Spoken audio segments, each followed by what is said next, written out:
জনতা ব্যাংকের fixed deposit বলতে বোঝায় গ্রাহকের টাকা নির্দিষ্ট সময় পর্যন্ত জনতা ব্যাংকে ফিক্সড বা স্থায়ীভাবে জমা রেখে মেয়াদ শেষে মুনাফা সহ মূলধন ফেরত পাওয়া।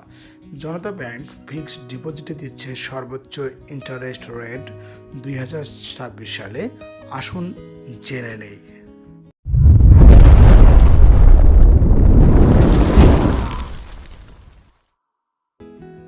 জনতা ব্যাংকের আকর্ষণীয় এফডিআর অ্যাকাউন্টটি গ্রাহক চাইলে 3 মাস, 6 মাস ও 1 বছর এবং 2 বছর মেয়াদে খুলতে পারবেন। জনতা ব্যাংক এফডিআরে সর্বনিম্ন 9% থেকে সর্বোচ্চ 9.50% ইন্টারেস্ট দিচ্ছে, যা সরকারি ব্যাংকগুলোর মধ্যে সবথেকে বেশি। অবশ্যই মনে রাখবেন, নির্দিষ্ট মেয়াদপূর্তির পূর্বে এফডিআর অ্যাকাউন্টটি ভেঙে ফেললে গ্রাহকের ইন্টারেস্টের হেরফের হবে। জনতা ব্যাংক এফডিআরে সর্বোচ্চ ইন্টারেস্ট দেওয়ার পাশাপাশি গ্রাহকের জরুরি প্রয়োজনে এফডিআরে জমাকৃত টাকার বিপরীতে লোন সুবিধা প্রদান করে থাকে। জনতা ব্যাংক 3 মাস কিংবা তদূর্ধ্ব কিন্তু 6 মাসের কম মেয়াদি এফডিআরে সর্বোচ্চ ইন্টারেস্ট দিচ্ছে যে কোনো পরিমাণ টাকায় 9%।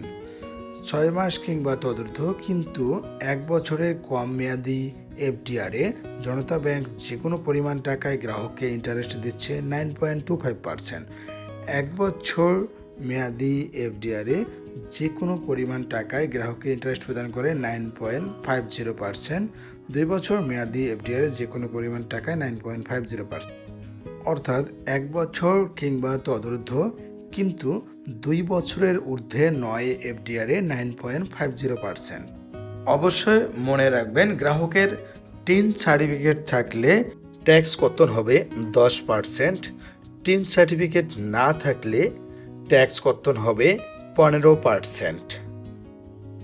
এফডিআর অ্যাকাউন্টে জমাকৃত টাকা এফডিআর এর মেয়াদপূর্তির পূর্বেও আপনি তুলতে পারবেন। সেক্ষেত্রে আপনার এফডিআর এর যে মুনাফার হার তার তারতম্য হবে। জনতা ব্যাংক 1 লক্ষ টাকায় 3 মাস মেয়াদে 10% ট্যাক্স কর্তন করা হলে গ্রাহককে ইন্টারেস্ট প্রদান করে 2025 টাকা। 15% ট্যাক্স কর্তন করা হলে 1912 টাকা।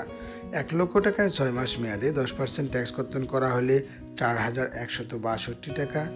15% ট্যাক্স কর্তন করা হলে 3931 টাকা। 1 লক্ষ টাকায় 1 বছর মেয়াদে 10% ট্যাক্স কর্তন করা হলে 8550 টাকা। 15% ট্যাক্স কর্তন করা হলে 8075 টাকা। 10 লক্ষ টাকায় 3 মাস মেয়াদে 10% ট্যাক্স কর্তন করা হলে 20250 টাকা। 15% ট্যাক্স কর্তন করা হলে 19120 টাকা। 10 লক্ষ টাকায় 6 মাস মেয়াদে 10% ট্যাক্স কর্তন করা হলে 41620 টাকা। 15% ট্যাক্স কর্তন করা হলে 39310 টাকা। 10 লক্ষ টাকায় 1 বছর মেয়াদে 10% ট্যাক্স কর্তন করা হলে 85500 টাকা। 15% ট্যাক্স কর্তন করা হলে 80750 টাকা। এছাড়াও আবগারি শুল্ক কর্তন হবে প্রাপ্ত ইন্টারেস্ট থেকে গ্রাহকের। নিত্য নতুন ব্যাংকিং সকল আপডেট পেতে আমাদের চ্যানেলটি সাবস্ক্রাইব করুন। জনতা ব্যাংকের আকর্ষণীয় এফডিআর অ্যাকাউন্টটি খুলতে গ্রাহকের কি কি ডকুমেন্ট লাগে আসুন জেনে নেই। অ্যাকাউন্ট হোল্ডারের এনআইডি বা পাসপোর্ট বা জন্ম নিবন্ধনের ফটোকপি। অ্যাকাউন্ট হোল্ডারের সদ্য তোলা পাসপোর্ট সাইজের 2 কপি ছবি, যা ইন্ট্রোডিউসার বা পরিচয় দানকারী দ্বারা অবশ্যই সত্যায়িত হতে হবে। অ্যাকাউন্ট হোল্ডার মনোনীত নমিনির এনআইডি বা পাসপোর্ট বা জন্ম নিবন্ধনের ফটোকপি। নমিনির সদ্য তোলা পাসপোর্ট সাইজের 1 কপি ছবি, যা অ্যাকাউন্ট হোল্ডার দ্বারা সত্যায়িত হতে হবে। গ্রাহকের ঠিকানা যাচাইয়ের জন্য ইউটিলিটি অর্থাৎ বিদ্যুৎ এবং গ্যাস বিলের ফটোকপি। টিন সার্টিফিকেট যদি থাকে।